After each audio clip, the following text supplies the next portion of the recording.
Bonjour à tous, merci de nous rejoindre pour cette session sur la simulation pour l'électrolyse, la production et le stockage d'hydrogène. Ce webinaire est un webinaire organisé par Dassault Systèmes qui est à la suite d'une série de webinaires, un premier sur le marché de l'hydrogène que nous continuons aujourd'hui sur la simulation.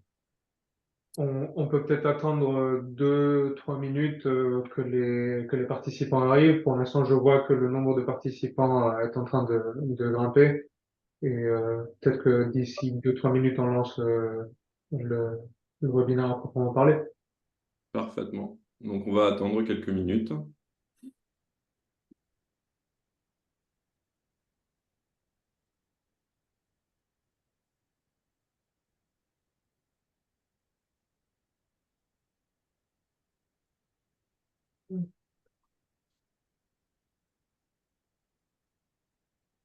Je n'ai pas de vue sur les participants, malheureusement, avec ma vue. Donc, Francisco, tu me diras quand tu penses que c'est bon. D'accord. Oui, oui. Bah, pour l'instant, on n'est pas beaucoup. On a 2 participants qui viennent de se joindre, plus nos 4, les panélistes. Donc on peut encore attendre un petit peu.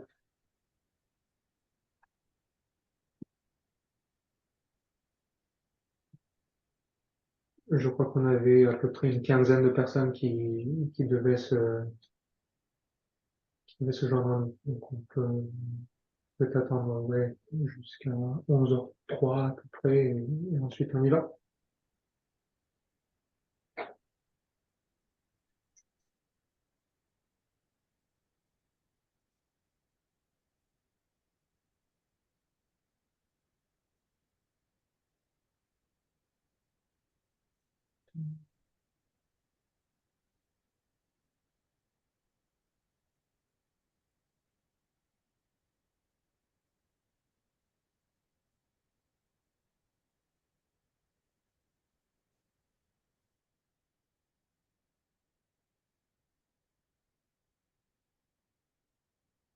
Et je pense que d'ici 1 minute, tu peux lancer le webinaire.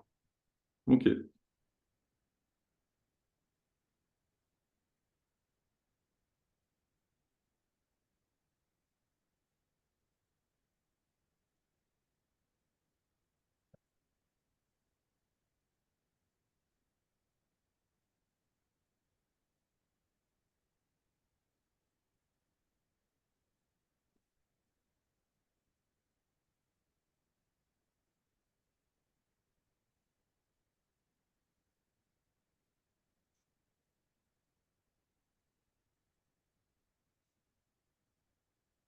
Oui, ben, je pense que c'est bon. On peut commencer. D'accord, je vais refaire l'introduction du coup. Merci Charles. Donc, de nouveau, merci à tous de nous rejoindre pour ce nouvel épisode de la série du webinaire sur l'hydrogène 2023, organisé par Dassault Systèmes. Cet épisode va adresser les problèmes de simulation pour l'électrolyse, la production et le stockage d'hydrogène. Adriana Bollet, ingénieure en simulation pour les équipements industriels, et Francisco Flores, manager des ingénieurs techniques pour les équipements industriels, me rejoignent pour discuter de ce sujet. Nous serons ravis de prendre vos questions. N'hésitez pas à écrire vos questions dans la section Q&A de votre webinaire et nous répondrons à la fin. Alors, hydrogène. On entend souvent parler d'hydrogène comme une potentielle source d'énergie du futur. Et là, nous avons écrit source d'énergie exprès. L'hydrogène reste principalement un mode de stockage, un mode de transport d'énergie. Néanmoins, ce mode de stockage, ce mode de transport va aider à stabiliser certaines sources d'énergie et aider à éviter des pertes énergétiques qui existent aujourd'hui. Et c'est pour cela que nous voyons une augmentation conséquente de demande de quantité d'hydrogène disponible. 87 millions de tonnes métriques en 2020 qui vont augmenter jusqu'à 500 à 680 millions de tonnes en 2050. Et cette voie de l'hydrogène est considérée comme pouvant amener une nouvelle solution pour la décarbonisation. Et dans ce contexte, nous voulons regarder dans cette présentation principalement l'hydrogène dite verte, qui amènerait aujourd'hui, qui correspond qu'à 50% de production d'hydrogène, mais, pardon, en 2030, mais qui serait en 2050 probablement une des sources de production d'hydrogène les préférées, dues à sa faible quantité d'émissions de CO2, représentant 70% en 2050. Maintenant, la raison pour laquelle ce phénomène est présent est simple. J'ai parlé d'hydrogène comme source de transport, comme source de stockage d'énergie, et on peut regarder l'exemple de l'industrie de l'acier pour voir quel type d'impact peut être présent là. L'industrie de l'acier représente en moyenne 9% des émissions CO2 mondialement aujourd'hui, et il est considéré que l'hydrogène serait une solution pour décarboniser cette industrie, avec deux modes d'utilisation principaux. Numéro 1, injection d'hydrogène directement dans les blast furnaces, les créations d'acier, pour éviter l'utilisation de charbon. Et là, on voit une réduction conséquente de demande de charbon ou de coke rajoutée pour la production d'acier. Ou directement en source d'énergie pour tout ce qui va être fabrication d'acier par système d'arc électrique, où là, nous avons, grâce à l'hydrogène, un apport direct d'hydrogène qui va aider à réduire en acier toutes ces sources de minéraux primaires. Dans ce contexte, on verrait, pour l'industrie de l'acier par exemple, une augmentation du prix de l'acier d'à peu près 30%, due à l'utilisation d'hydrogène, due à l'utilisation d'un mode d'énergie qui aujourd'hui reste relativement cher. Mais de manière plus importante, cette utilisation demanderait aussi une augmentation de la quantité d'énergie produite, qui serait donc transformée en hydrogène au-delà de ça, d'à peu près 20%. Donc, juste en regardant cet exemple industriel, on voit déjà que oui, il y a une solution potentielle, mais il y a un problème de coût et il y a un problème d'apport énergétique, énergie qui serait utilisée de manière primaire, énergie renouvelable, avant d'être transformée en hydrogène. À cause de ça, on voit se profiler un nombre croissant d'initiatives stratégiques au travers des pays, au travers du monde. Aux États-Unis, par exemple, avec un apport de fonds de 7 milliards de dollars pour la création de l'hydrogène vert, ou même en Europe, où la France et l'Allemagne ont investi 9 milliards pour la France, 10 milliards pour l'Allemagne, sur leurs stratégies hydrogène sur les prochaines années. Donc c'est vraiment un phénomène qui est considéré comme étant important pour les gouvernements mondiaux et qui commence à montrer ses preuves sur l'industrie. J'ai parlé de prix, j'ai parlé aussi d'hydrogène vert. En termes de valeur, en termes de coût de production d'hydrogène, on tourne aujourd'hui pour une production d'hydrogène vert à partir d'énergies renouvelables telles que du solaire ou telles que de l'éolienne, autour d'un prix de 2,2 $ par kilogramme. Ce qui est considéré comme étant atteignable en 2050, avec des améliorations technologiques, avec une réduction du coût de l'énergie renouvelable, serait potentiellement entre 2 $ par kilogramme et 0,5 $ par kilogramme. Un éventail énorme, avec une cible pour pouvoir arriver au prix du gaz tel qu'il était avant la crise énergétique de 0,5 $ par kilogramme pour être vraiment une solution qui soit viable en termes de coût. Pour pouvoir arriver à ça, il va nous falloir réduire les coûts de production énergétique pour l'énergie renouvelable. Il va nous falloir réduire le CAPEX sur tout ce qui est équipement de production d'hydrogène. Et c'est là où nous souhaitons proposer des solutions de simulation. Pour tout ce qui va être production d'hydrogène par électrolyse, avec des simulations spécifiques à l'électrolyseur, et pour tout ce qui va être coût secondaire d'usines de production d'hydrogène, tout ce qui va être transport d'hydrogène ainsi que stockage d'hydrogène avec des simulations de réservoirs. Un mot rapide sur nos solutions de simulation pour le domaine éolien. Nous avons aussi des solutions sur les panneaux solaires, panneaux photovoltaïques, mais je souhaite insister d'abord sur l'éolien. Lorsqu'on parle de réduction de coûts pour la production énergétique, typiquement éolienne, on va avoir deux facteurs. Un facteur de performance au niveau de l'éolienne même, que nous adressons avec les solutions de simulation de Simulia chez Dassault Systèmes. Par exemple, avec des simulations de SIMPAC en mécanique structurelle pour diminuer les vibrations des systèmes de boîte de vitesse des éoliennes et donc permettre aux éoliennes de tourner à des vitesses légèrement plus rapides et de produire légèrement plus d'énergie lorsque le vent le permet. Premier aspect donc, les problèmes d'efficacité des composants et de simulation des composants sur lesquels nous travaillons. Deuxième aspect, le niveau d'acceptance de l'éolienne dans l'environnement commun. Les éoliennes, lorsqu'elles sont construites, lorsqu'elles sont positionnées proches d'environnements urbains ou d'environnements habités, génèrent des bruits, basse fréquence. Nous avons la possibilité, encore une fois, avec nos solutions de simulation, de prédire quels bruits seront générés et donc d'optimiser les formes des pales d'éoliennes pour minimiser leur génération de bruit. Donc Dassault Systèmes et Simulia travaillent, comme je le mentionnais, à la diminution du prix de génération d'énergie renouvelable. Mais ce qui nous intéresse aujourd'hui, c'est plutôt de discuter d'hydrogène. Et donc, revenons un petit peu sur les problèmes associés à la production d'hydrogène vert. On va passer par un électrolyseur qui, jusqu'à aujourd'hui, est très préférablement de type alcalin, mais aujourd'hui, pour une ambition d'installation de petits systèmes proches des zones de production d'énergie, proches des panneaux photovoltaïques, proches des éoliennes, on va se diriger plutôt vers des électrolyseurs dits PEM. Et dans ce cas-là, ce que ça va nous permettre de faire, c'est produire des électrolyseurs qui sont plus rapides à mettre en fonctionnement, de plus petite taille, avec une plus haute densité de courant et donc densité d'efficacité pour chaque système, mais avec un coût, malheureusement, de création et d'achat d'hydrolyseurs qui est beaucoup plus élevé. Et on a là un coût à la fois qui va venir de la membrane PEM, qui doit être faite jusqu'aujourd'hui avec des matériaux qui sont relativement chers. On parle d'iridium, par exemple, qui représente 25% du coût de l'électrolyseur. Et on va parler aussi du coût des plaques bipolaires. Plaques bipolaires qui représentent, elles, à peu près 50% du coût de l'électrolyseur complet. Donc, les solutions de simulation que nous allons vous présenter, elles arrivent dans quelques slides, vont travailler à ces deux aspects. Et nous allons parler dans la session d'aujourd'hui, en particulier de la simulation de l'écoulement au travers d'une plaque bipolaire et de la fabrication de cette plaque bipolaire. Le deuxième aspect important, aspect sécurité, aspect stockage. Le stockage d'hydrogène se fait à très haute pression. À très haute pression et ou à basse température. On parle typiquement de 700 bars de pression dans un réservoir de stockage d'hydrogène.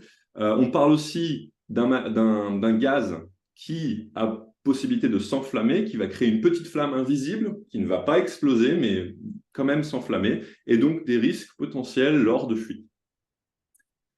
Les études que nous allons mettre en avant vont vous montrer comment on peut utiliser la simulation pour aider à la conception des réservoirs de stockage. Et le dernier aspect que nous allons traiter dans les workflows qui seront présentés aujourd'hui seront les problèmes de performance opérationnelle. Tout ce qui va être la pression opérationnelle de l'électrolyseur, ainsi que la température de fonctionnement de l'électrolyseur.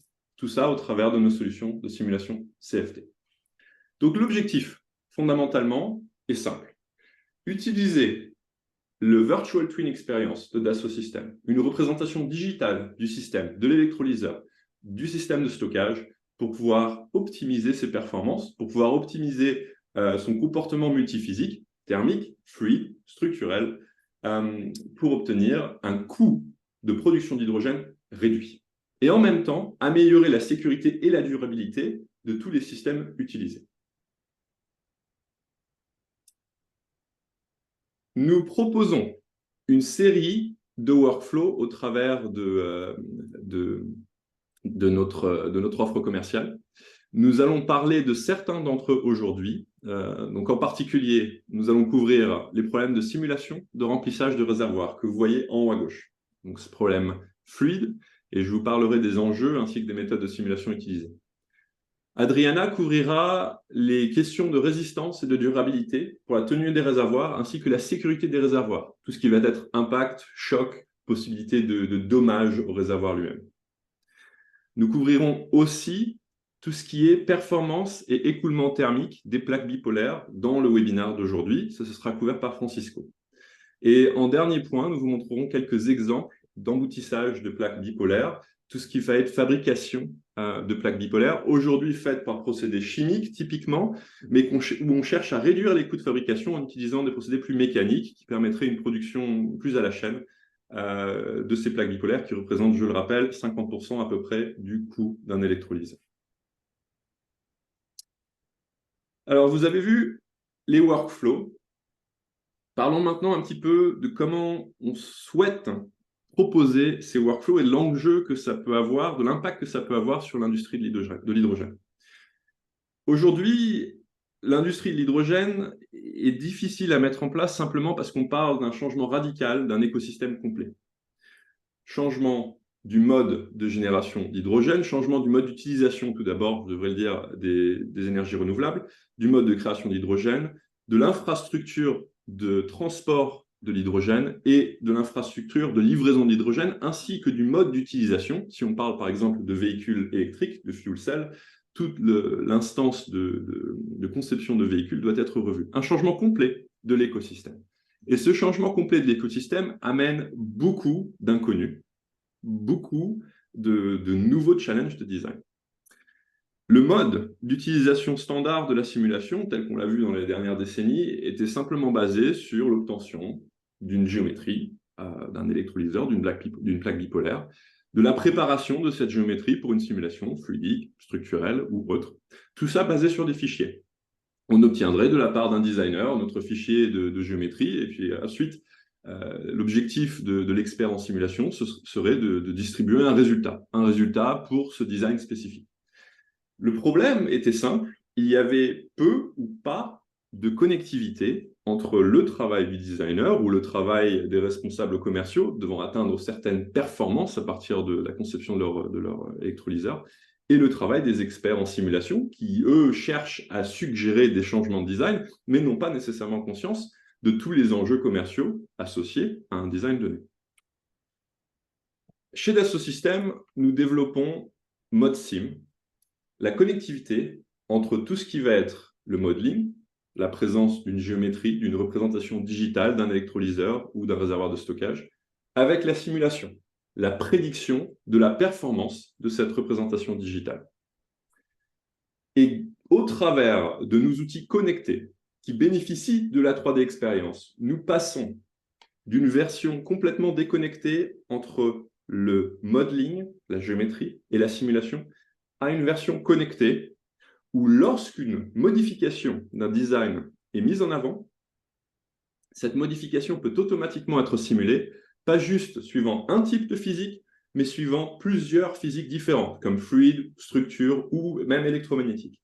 Tous disponibles sur la 3D Experience Platform et connectant et permettant donc d'accélérer la vitesse d'itération et la vitesse de design en fondamentalement changeant les objectifs, en se focalisant sur les objectifs de performance prédits par la simulation, plutôt que juste une espérance ou une expérience d'ingénierie qui est implémentée très en amont au niveau du design.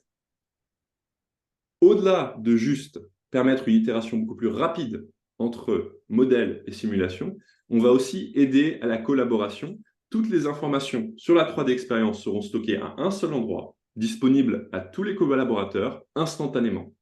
C'est-à-dire qu'il n'y a plus de questions à se poser au niveau de la dernière version d'un modèle. Elle est disponible, elle est cataloguée, elle est versionnée correctement sur la 3D Experience Platform. Et comme je le mentionnais, dès qu'un changement apparaît sur une géométrie, tout le monde est au courant. Comment vient se mettre en avant ce concept de ModSim sur le problème d'hydrolyseur, sur le problème de stockage et de production d'hydrogène? On représente d'habitude l'impact ModSim avec ce diagramme, qui commence par le centre, où on va parler de conception et de simulation pure, et ensuite on s'éloigne vers les extrêmes, vers des problèmes de vérification de performance, d'exigence, d'architecture et de gestion de projet. Donc fondamentalement, au centre, vous allez trouver le corps de domaine, le corps de métier de Simulia. La simulation, par exemple, des plaques bipolaires, des réservoirs de stockage, l'optimisation des conduits dans une plaque bipolaire, du serpentin dans une plaque bipolaire.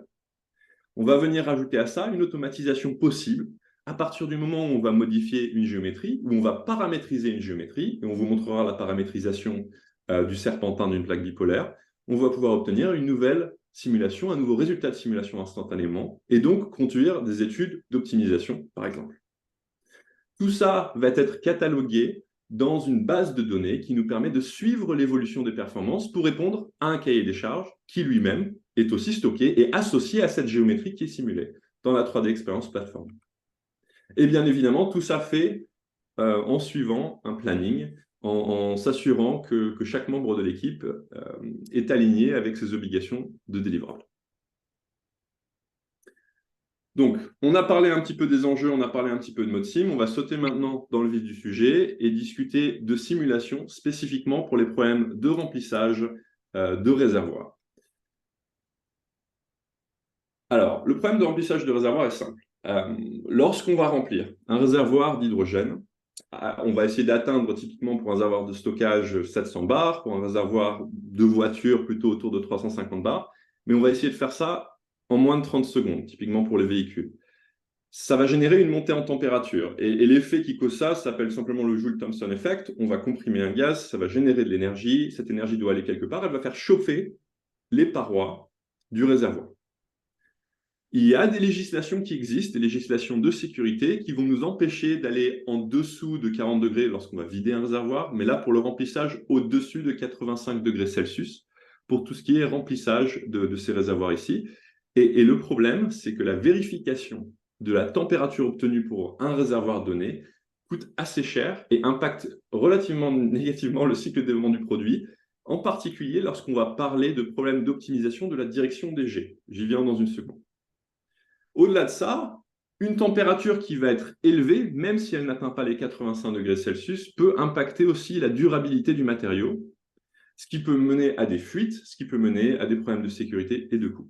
Donc, il est important de prédire la température du réservoir lors de son remplissage, et on fait ça par simulation. Le problème d'optimisation qu'on va regarder est simple. Ça va être un problème de détermination des matériaux à utiliser, d'orientation des plis, d'épaisseur des parois du réservoir, mais aussi d'orientation du jet. J'ai mentionné ça tout à l'heure. Lorsqu'on va orienter un jet, par exemple, de remplissage, qui va aller faire face à une des parois du réservoir plutôt que vers le fond, on va potentiellement améliorer le mélange thermique qui s'opère à l'intérieur du réservoir. Si on vient rajouter à ça une variation de la direction du jet, on peut même imaginer des systèmes de contrôle pour homogénéiser la température sur la surface du réservoir. Et c'est exactement ce type de problème d'optimisation qu'on cherche à résoudre par simulation et qu'on ne peut définitivement pas approcher simplement par essai une fois que le réservoir est disponible. Nous proposons donc deux types de simulations que vous voyez là. Ce sont des simulations ici qui ont été faites de manière transiente, avec, en commençant ici, un solver RANS, Reynolds Average Navier-Stokes. Je m'excuse de l'anglicisme, mais c'est le nom de la modélisation moyennée de la turbulence pour ce cas-là, disponible sur notre 3D Experience Platform. Nous prenons en compte un G constant avec la fluctuation de pression et de température disponible à l'intérieur du volume et des échanges thermiques avec la surface du container, du réservoir, qui dans ce cas-là est une surface, il me semble, avec 2 couches de carbone et une couche d'aluminium. Nous ne prenons pas en compte néanmoins la déformation du réservoir, ce n'est pas inclus dans cette simulation. La simulation elle-même utilise un modèle de gaz réel, donc on va pouvoir capturer de grandes variations de pression, on va pouvoir capturer des variations de température réalistes pour pouvoir simuler sur ces 30 secondes de remplissage la température de surface du réservoir et la température de fluide à l'intérieur du réservoir. La température de surface reste l'objectif final, mais la température du fluide va nous indiquer s'il y a potentiellement des problèmes de mélange gazeux à l'intérieur du réservoir et des zones chaudes, des hotspots, qui vont être générées à l'intérieur du réservoir. De manière générale, nous voyons une bonne corrélation que je ne peux pas vous montrer parce que ça reste un résultat client sur ce type de simulation avec notre solver URANS. Mais l'avantage d'utiliser de l'URANS, bien qu'il reste limité en termes de modélisation des mélanges, surtout lorsqu'on va parler de jet proche de parois, c'est une simulation très rapide qui permet de dégager beaucoup d'options de design très rapidement lors d'une optimisation au début du processus de design.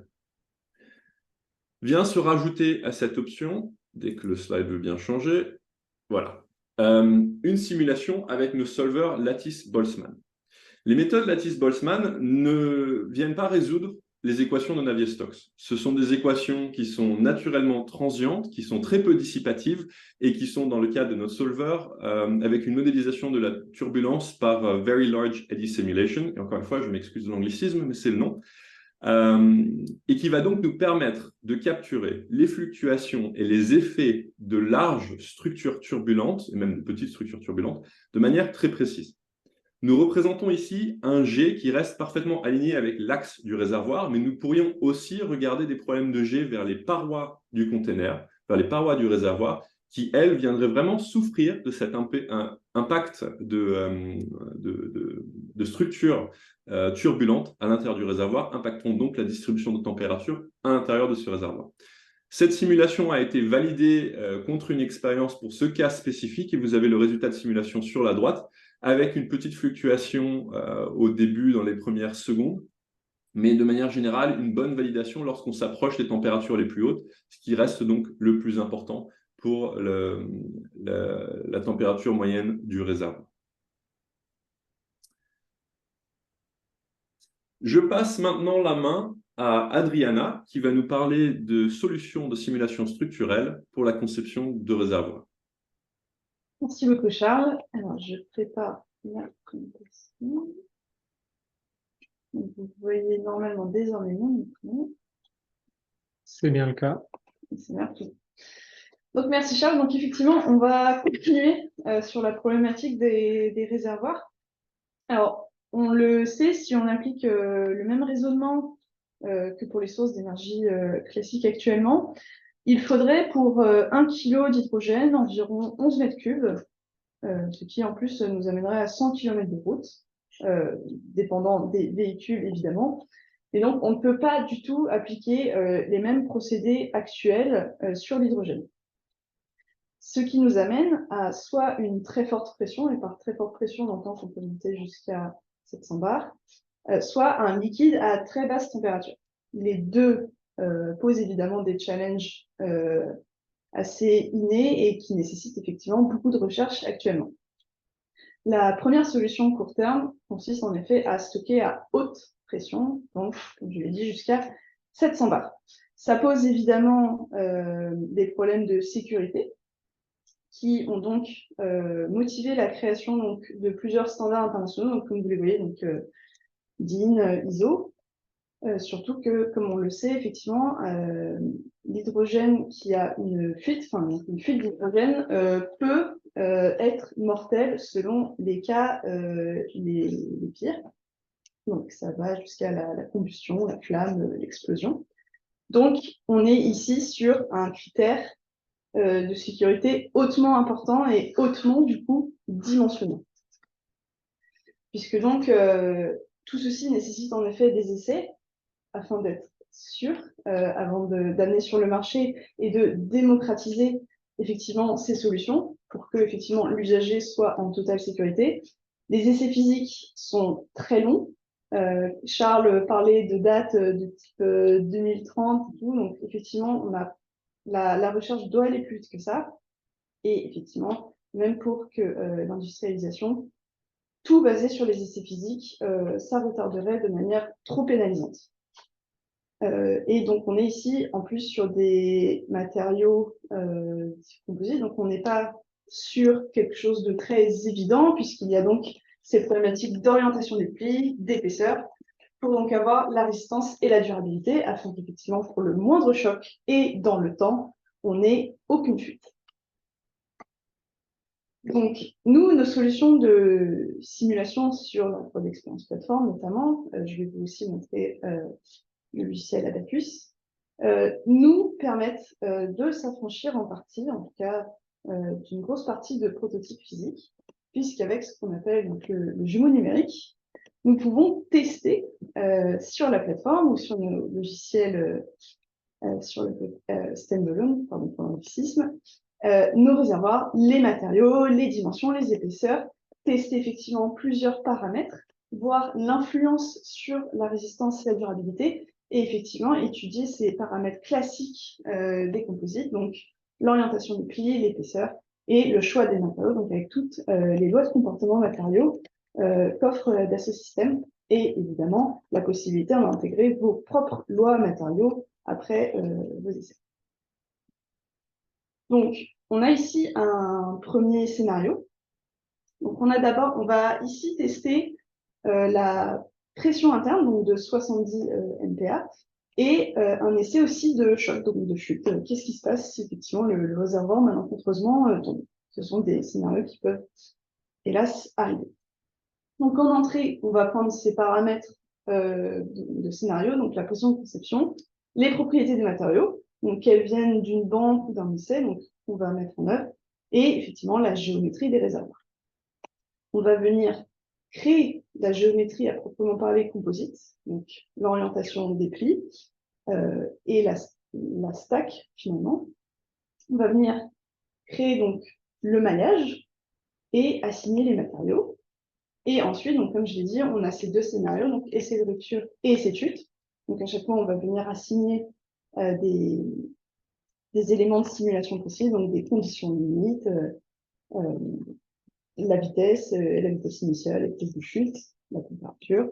Et effectivement, donc, via la 3D Experience Platform, on a accès à du post-traitement des données assez avancées, ou assez simple pour commencer, mais nous pouvons aller très loin afin de vraiment déterminer quels sont les paramètres, quels sont les matériaux à choisir in fine. Donc, via effectivement, par exemple, on peut voir ici qui vont être montrés les déplacements, les contraintes.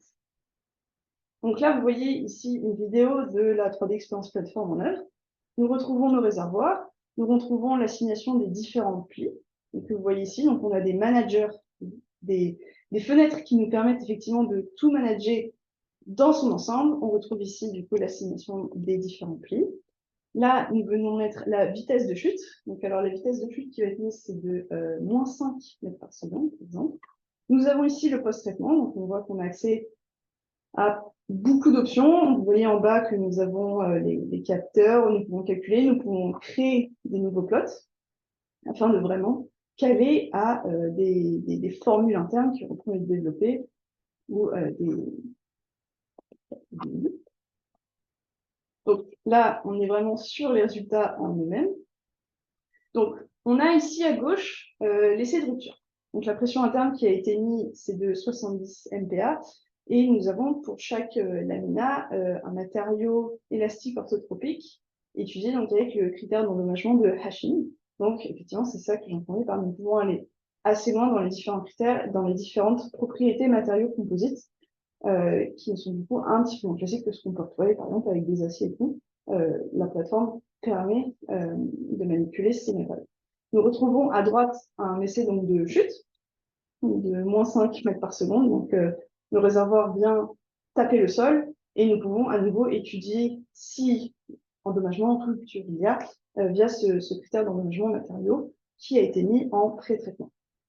Donc, on a ici un post-traitement dans le cas qui nous permet vraiment de valider la sécurité en cas notamment de chute, par exemple, donc un élément qui peut arriver dans la durée de vie assez longue d'un réservoir, pour nous valider effectivement ces standards. Alors, je vais maintenant vous présenter une autre solution, donc Abacus, qui appartient à Dassault. Donc, on va parler ici des réservoirs à enroulement filamentaire qui posent la même problématique, toujours, donc effectivement, tester les essais, donc via essais physiques, ces réservoirs, c'est toujours chronophage. Et alors, qui dit enroulement, dit effectivement qu'on a des angles d'enroulement assez variables. On a une géométrie assez complexe, notamment au niveau, on voit ici de la courbure. Donc, on a beaucoup de variations à certains endroits du réservoir qui font que c'est assez compliqué à modéliser dans des logiciels classiques avec effectivement le package donné en entrée par le logiciel. Et donc, c'est ce que nous devons ici obtenir, le choix optimal des angles d'enroulement et des paramètres de fabrication.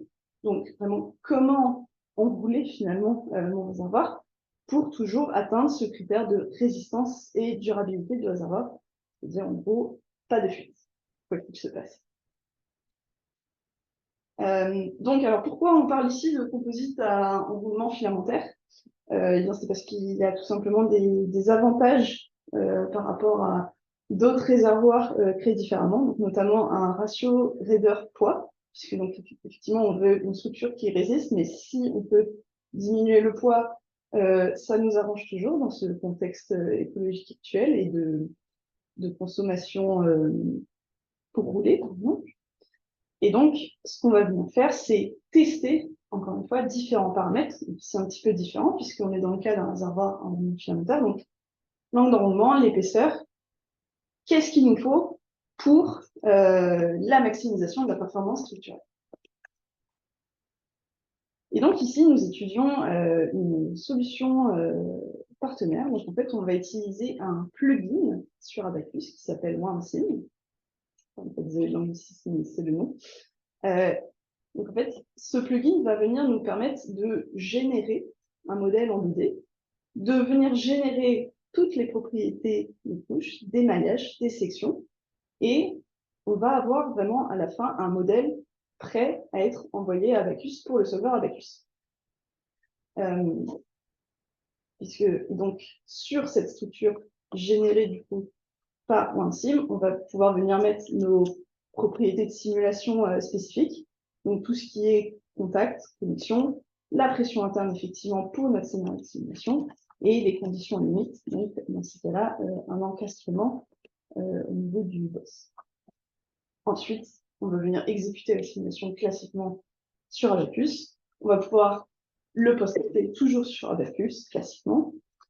Et ce qu'on va venir pouvoir faire, puisque du coup, OneSim permet de se connecter à iSight, qui est un chef d'automatisation des scénarios. Donc, on va venir pouvoir tester l'angle de rendement de 22 degrés à 30 degrés. Évidemment, là, c'est ici un cas présenté, différents angles de rendement peuvent être testés afin de relancer et de, vous voyez, pouvoir tester les différents angles afin d'estimer quel est le meilleur angle, mais tout ceci dans une démarche d'abord d'utiliser ce plugin qui nous aide à générer, à utiliser cette géométrie qui n'est effectivement pas évidente. On le voit ici, les différentes couleurs que vous pouvez voir ici, ce sont les différents angles après enroulement. Donc, comme je vous le disais, on a effectivement au niveau du haut une géométrie qui n'est pas simple à appréhender, mais qui ici nous est générée.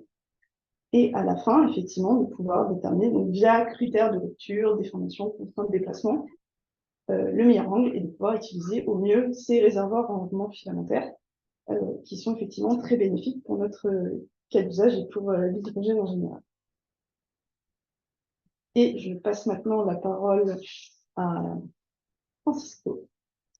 Très bien, merci Andrea, merci Charles de nous avoir présenté les différentes solutions de simulation que Dassault Systèmes propose pour l'optimisation de la conception des réservoirs.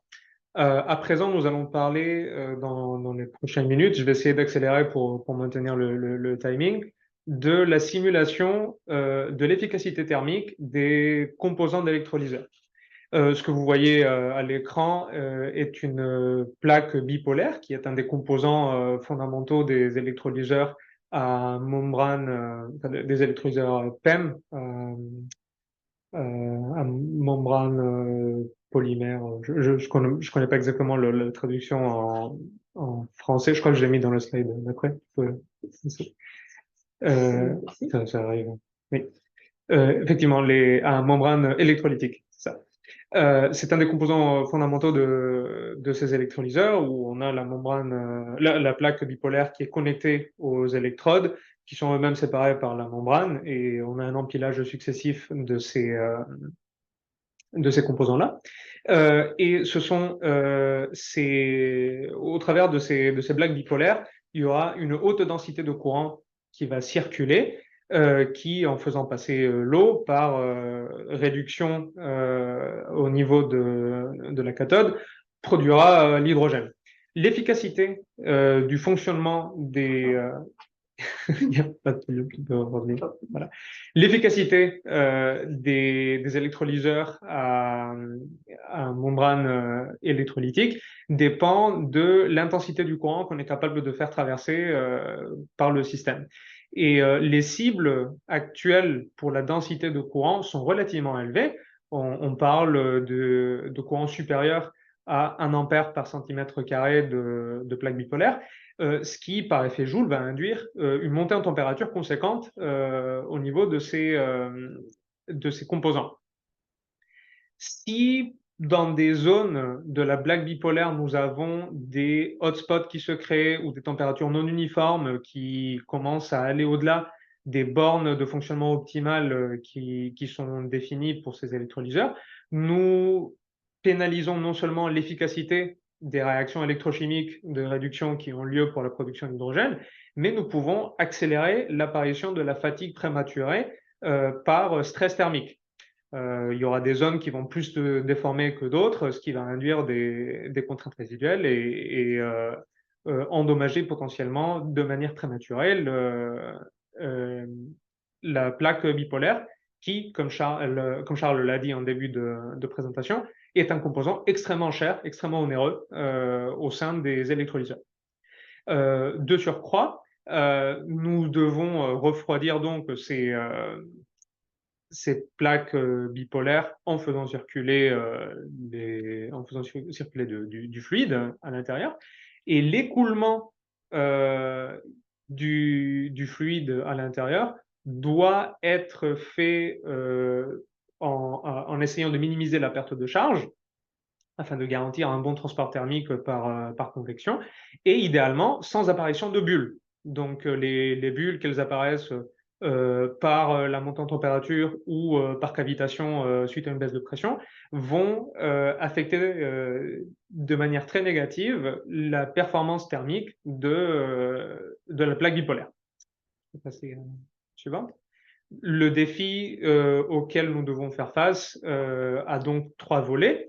Comme dans le cas de la conception des réservoirs, le fait de baser notre stratégie d'essai sur des prototypes physiques est extrêmement chronophage et le temps de mise en production ou le temps de mise sur le marché des produits va être affecté si nous n'utilisons pas de manière massive la simulation pour réduire le risque des conceptions ou des alternatives de conception que nous envisageons. Le maintien des températures idéales pour l'opération des électrolyseurs est essentiel afin de garantir leur efficacité maximale et, comme je l'ai dit juste précédemment, leur durée de vie. S'éloigner des bornes de fonctionnement optimal des plaques bipolaires va induire de la fatigue prématurée et, à nouveau, puisque ce sont des éléments extrêmement onéreux, va induire des coûts récurrents qui peuvent être très élevés. Et le dernier volet des défis que nous cherchons à traiter avec l'utilisation de la simulation dans la 3D Experience Platform est une conception multi-objectif idéale des canaux de refroidissement des plaques bipolaires pour garantir un bon passage de liquide refroidissant pour garantir une bonne efficacité de la réaction électrochimique au niveau de la plaque bipolaire. Et nous allons traiter ça évidemment grâce à la simulation couplée fluide thermique, ce qui nous permettra d'identifier de manière très rapide les problèmes d'efficacité thermique de la plaque, les problèmes ou les défauts de performance thermique. On va pouvoir prédire de manière assez précise la carte de température sur la surface des plaques et dans le fluide de refroidissement pour calculer les performances des échanges thermiques. Et tout ça en gardant en tête la conception multi-objectif pour cette plaque qui doit garantir une efficacité de réaction électrochimique et des températures opérationnelles maîtrisées. Le processus de simulation, ou le workflow de simulation pour cette discipline se décrit de la manière suivante. Nous allons prendre en entrée tout un tas de données qui sont nécessaires, donc la chaleur générée pendant la réaction électrochimique, donc il y a un courant de très haute intensité qui va circuler, ce qui va faire monter la température. Ensuite, nous avons besoin de la géométrie de la stack de l'électrolyseur et des propriétés thermomécaniques des différents matériaux qui sont utilisés. Une fois qu'on a la géométrie au sein de la 3D Experience Platform, nous allons pouvoir isoler les éléments d'intérêt. Dans notre cas, il s'agira d'une plaque bipolaire et ensuite extraire de manière automatique le domaine fluide. Quand on fait des écoulements internes, une des étapes les plus chronophages pour l'analyste de simulation, c'est l'extraction du volume fluide à partir de la géométrie. Généralement, on ne conçoit pas le volume fluide, on conçoit la géométrie qui va être en contact avec le fluide. Nos solutions de simulation nous permettent d'automatiser cette extraction et de mailler automatiquement, avec un maillage au volume fini,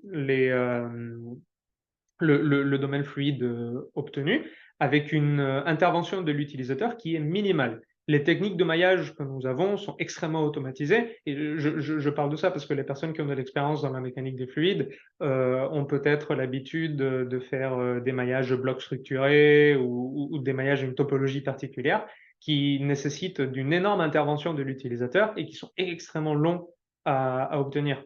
Au sein de la 3D Experience Platform, nous avons des maillages de type hex dominant qui sont très simples à mettre en place, qui nécessitent de peu d'intervention et qui permettent d'obtenir des résultats relativement fiables.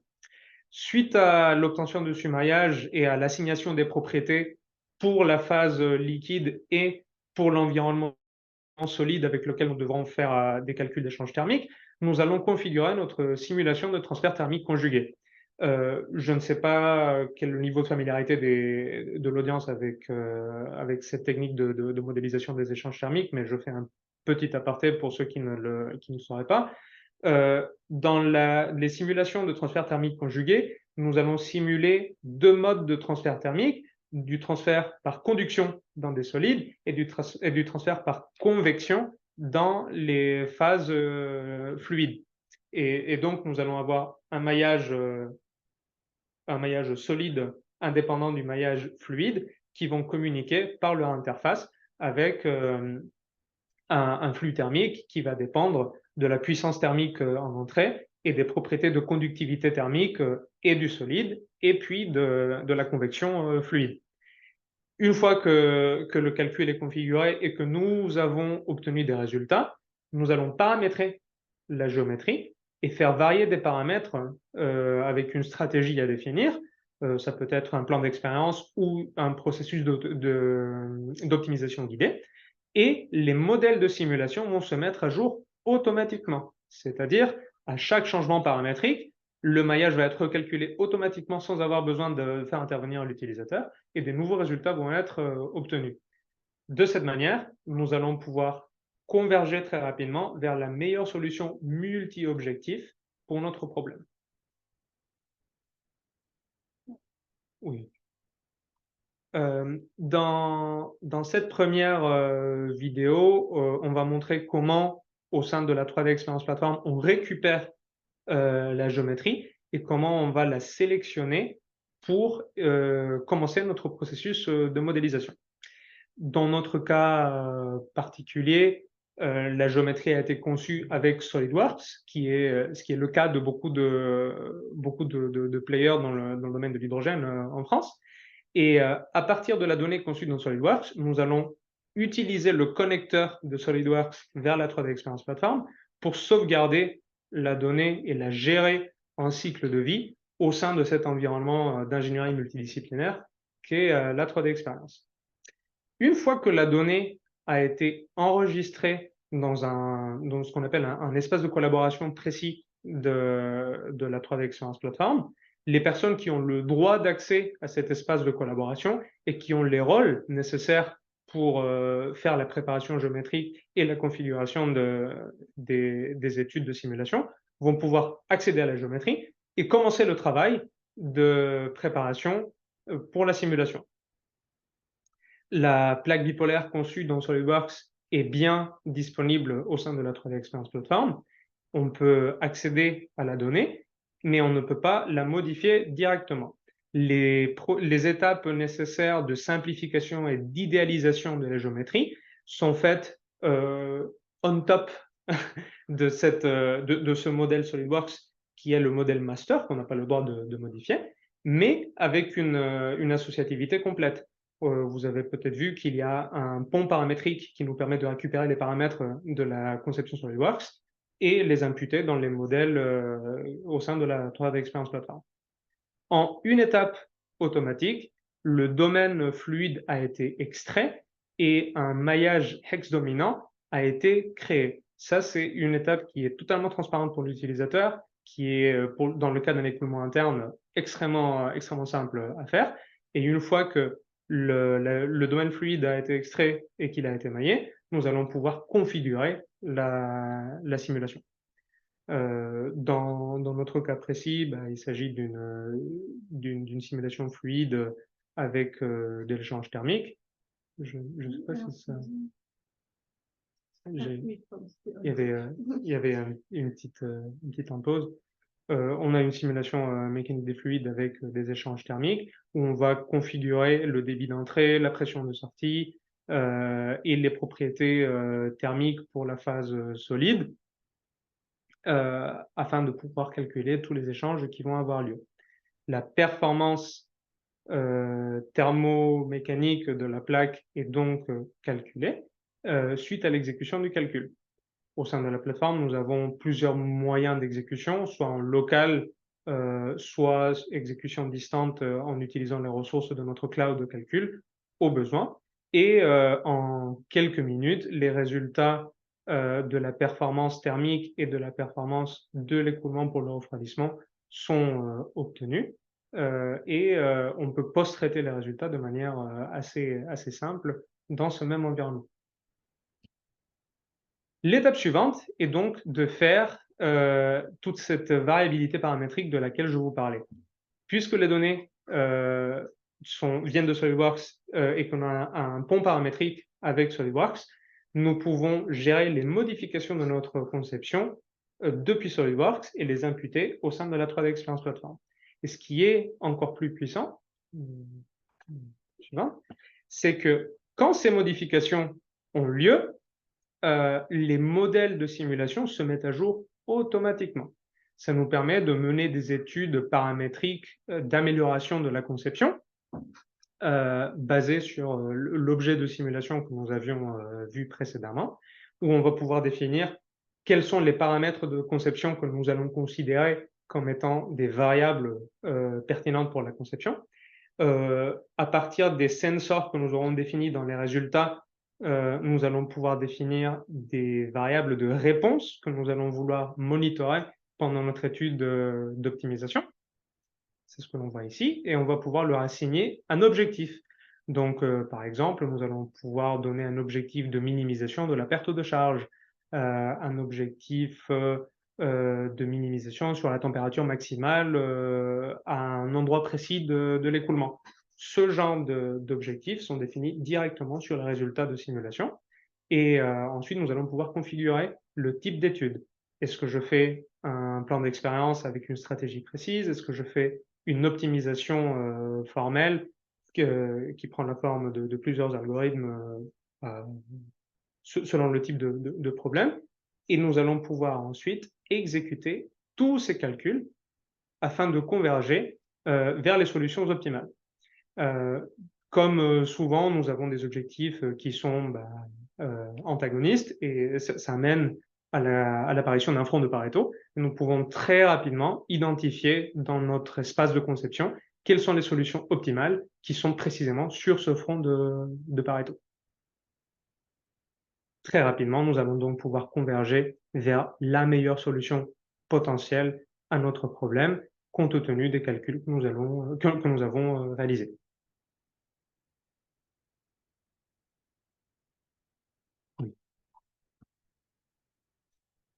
Et avec ça, je conclue la partie sur la performance thermique des plaques bipolaires. Et je rends la main à Adrien et à Charles pour la dernière partie autour de la simulation des procédés de fabrication. Merci Francisco. Alors, ce que je vais vous présenter ici, au vu du temps, alors, ça va être un teaser, mais un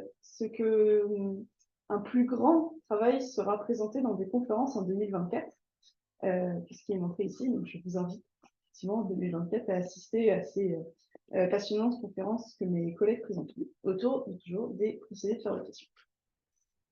Donc, la plaque bipolaire, Charles l'a déjà dit, est extrêmement coûteuse actuellement et qui pose un frein à cette démocratisation. Alors, pourquoi est-ce qu'elle est très coûteuse? C'est parce que les propriétés qu'elle doit avoir Donc une bonne conductivité électrique, une bonne résistance à la corrosion, du fait donc, des échanges qui se font dans l'électrolyseur, et une bonne résistance mécanique en général. Par exemple, actuellement, ce que nous avons pour cette plaque bipolaire, c'est le titane, un matériau extrêmement coûteux. Donc, la recherche, effectivement, travaille à plein régime pour étudier différents matériaux. Et ce que nous avons aussi, comme Charles l'a dit, ce sont des procédés de fabrication extrêmement coûteux. On a donc une recherche qui travaille à deux régimes, donc tant sur le matériau que sur le procédé de fabrication. Donc, nous, ce qu'on va montrer ici, c'est de l'emboutissage. Donc, effectivement, il faut, du coup, de fait, un matériau qui puisse être embouti, sans induire des contraintes résiduelles pénalisantes pour la tenue en fatigue, pour la résistance à la corrosion. Et donc, nous devons évaluer la précision et la qualité, surtout, donc via les contraintes résiduelles, de ces pièces via la simulation, ce que nous proposons de faire ici. Donc, pour ce faire, nous avons un protocole donc, toujours via l'usage des paramètres. Donc, on reprend effectivement le même concept que ce que Francisco vous a présenté précédemment, c'est-à-dire une variation des paramètres, mais liée cette fois-ci entre toutes les composantes finalement de l'emboutissage, donc la tôle, la matrice, le poinçon, tout ceci étant lié avec des paramètres, et ce qui permet de faire varier la simulation de fabrication pour avoir la bonne. Donc, en discriminant effectivement via les profils d'épaisseur, nous arrivons effectivement à la meilleure technique de fabrication, le tout dans une plateforme unique, en reprenant effectivement le même principe que ce que Francisco vous a présenté précédemment. Donc, ce que nous avons ici, c'est le scénario d'un emboutissage en 2 temps, via la simulation dynamique explicite, donc qui effectivement est proposée sur la 3D Experience Platform, et donc pour vérifier la réduction de l'épaisseur et effectivement via une étude paramétrique d'arriver au leader. Donc nous avons ici une première vue, donc effectivement donc, de la plaque avec ses différents composants d'emboutissage, donc encore une fois le poinçon, le flanc, la tôle, la matrice. Et nous allons voir ici l'emboutissage à proprement parler. Donc, on a ici la première étape, et puis la formation en ligne. Donc, nous voyons ici effectivement que nous sommes en post-traitement directement sur la 3D Experience Platform. Et nous pouvons effectivement venir étudier sous différentes formes les différents résultats. Donc là, effectivement, on voit la formation en elle-même en temps réel. Donc là, on observe vraiment l'animation du résultat de simulation. C'est via ces profils d'épaisseur et ce profil qui se crée que l'on va venir pouvoir déterminer le meilleur procédé de fabrication via effectivement des paramètres géométriques du poinçon, du flanc, l'épaisseur étant aussi important. Et donc, on retrouve ici ce principe de mode sim dont Charles a parlé au début, donc la modélisation et la simulation qui se retrouvent ensemble sur la 3D Experience Platform pour que toute modification apportée à la conception soit immédiatement reflétée dans la simulation afin de converger le plus rapidement possible. On peut aussi faire ça donc de manière automatique, comme Francisco l'a montré avec ce qu'on appelle parametric design study, donc une étude de conception paramétrique. On retrouve ici donc, ces paramètres. Donc ici, voilà, d'épaisseur, largeur, et tout ça. Et donc, nous voyons ici 3 résultats en particulier qui ont été retenus. Vous voyez ici donc la modification d'un paramètre en direct. Et nous venons effectivement, donc, comme on l'a dit, donc là c'est manuel, ça peut aussi être automatique, mettre à jour toute la structure, c'est qui effectivement reflète, comme vous pouvez voir ici, la modification de manège. Tout ceci est donc très guidé, on a un processus automatique qui vraiment aide à converger le plus rapidement possible. On ne perd pas de temps. On ne perd pas de temps avec du fichier, on ne perd pas de temps à dire à son collègue la modification. La modification est automatiquement reflétée. Nous voyons ici, par exemple, que nous avons des rides qui se forment sur notre tôle, ce qui est pourquoi l'étude paramétrique, en effet, est amenée et justifiée. Donc, nos collègues vous présenteront en 2024, via des conférences, cette étude plus en amont. Je laisse maintenant la parole à Charles pour la conclusion. Merci Adriana. Et j'en profite pour rappeler à tout le monde, n'hésitez pas à mettre vos questions dans le chat pour la session de questions. Donc, Dassault Systèmes est très engagé dans les problèmes de développement durable et nous continuons donc à développer de nouveaux workflows, de nouveaux processus de simulation autour de la production d'hydrogène et du stockage d'hydrogène. Adriana l'a mentionné, les procédés de fabrication continuent d'être travaillés et seront présentés l'année prochaine. Mais au-delà de ça, nous cherchons à mettre en avant des solutions qui permettraient de prédire l'efficacité de production d'hydrogène pour un ensemble complet, un stack complet de plaques bipolaires, un électrolyseur complet, effectivement.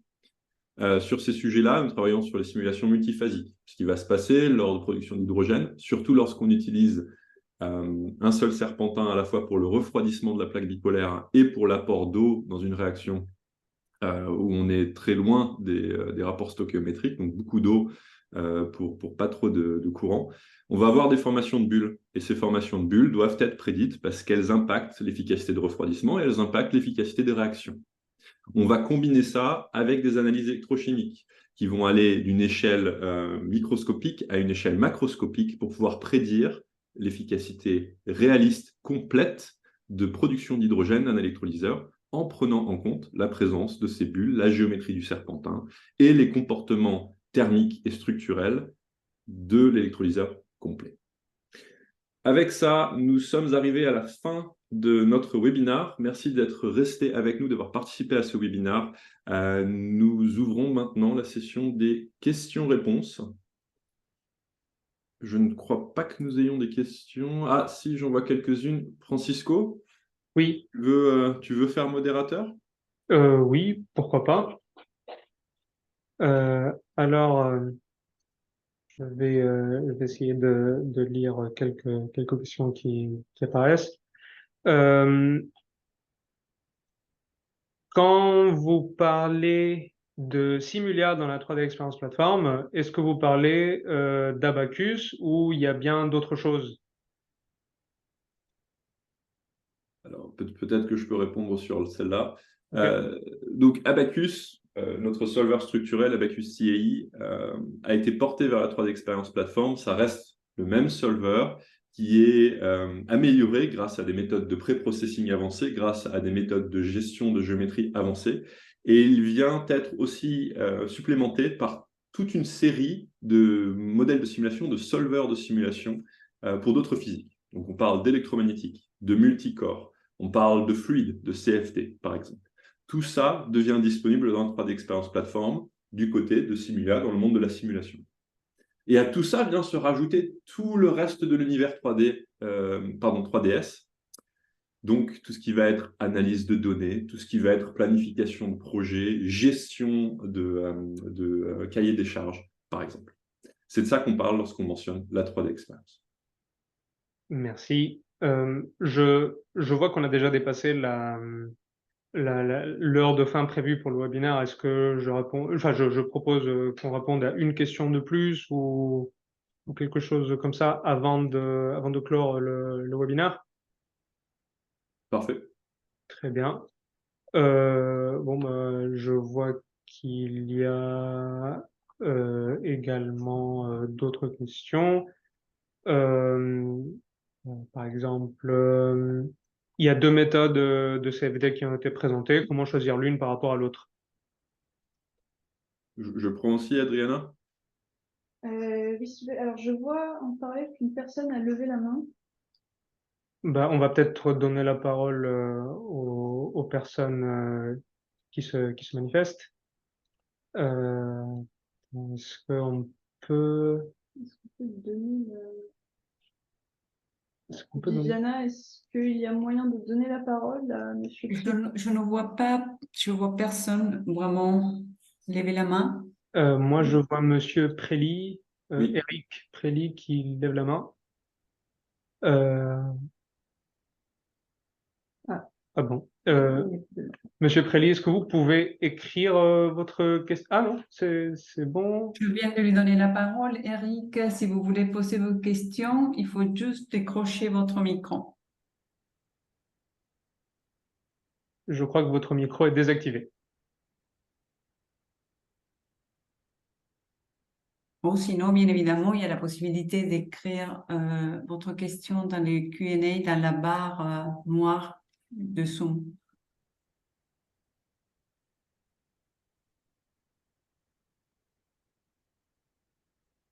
En attendant, du coup, je profite pour répondre à ce que tu avais posé comme question, Francisco, au début. Oui. Donc, c'était les deux méthodes de simulation de remplissage, hein. Oui, c'est ça. Ouais. Donc, il y en a une qui est basée sur de l'unsteady rance, donc une approximation du comportement turbulent par moyen-âge, et l'autre qui est basée par des méthodes de Lattice-Boltzmann, LBM, en utilisant deux solvers complètement différents. Alors, les méthodes Urance vont être très rapides à calculer, mais ne vont pas nécessairement capturer